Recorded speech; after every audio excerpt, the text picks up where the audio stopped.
You know, this Allah issue is an old issue. It's festering. It's divided us. It's divided East Malaysia and West.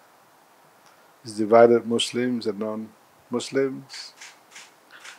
And I think it's one of those delicate, sensitive issues that has to be dealt with, not by the process of the law.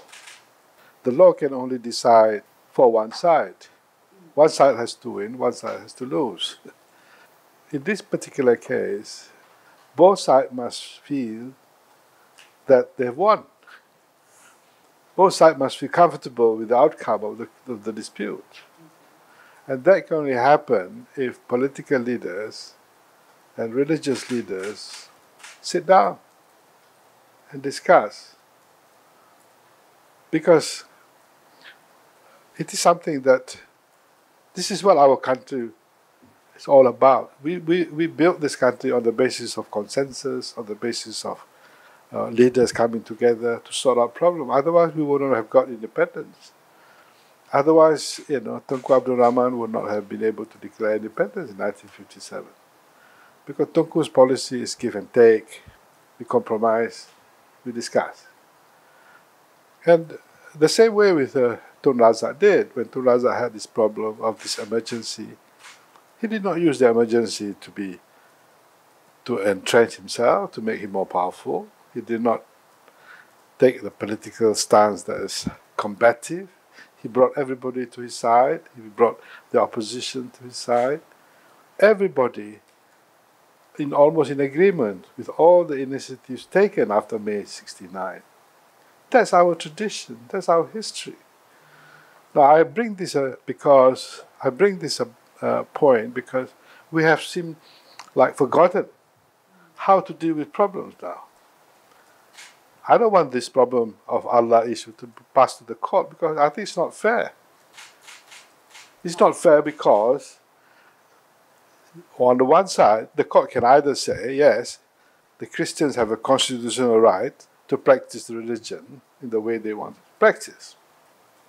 Okay, so the Christians will be happy. But that decision is not going to make this country stable. Because the Muslims have been told that Allah is almost proprietary to them. The way to solve this problem is through consensus, through education, through putting up the expectations of both sides, in a way that will result in an amicable solution. I think that's the way, because I don't think the courts.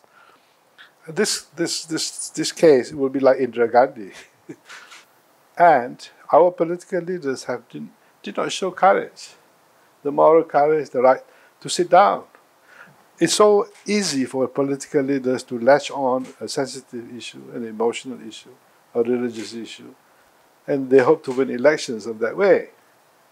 We cannot go along that path. And PAS is known for their use of religion for their political success.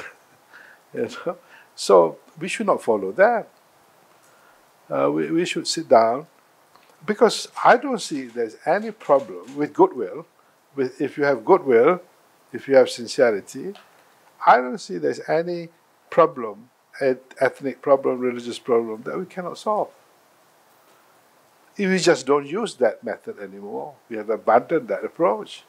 This country has lost the art of governing a multi-ethnic, multi-religious community. This country has lost about being gracious, about being compassionate. We have lost it all. Our leaders are just using power and more authority. And it's also put undue pressure on the judges. It's not fair. Knowing that this country is very polarized in many fronts, and some of these issues should be dealt with by the people responsible for polarizing it in the first place.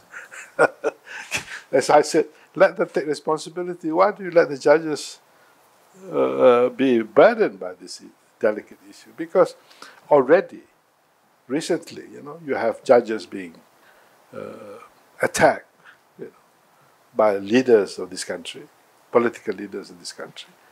They clear contempt on judges because of decisions they don't like. So this is to be another round of judge bashing if you don't get the decision your way. So I say, spare the judges, spare the agony of the country. Solve it. Sit down and solve it. Get Sarawak leaders, get Sabah leaders, get Peninsula leaders, get religious leaders. You can come out with a framework. You can come out with a framework.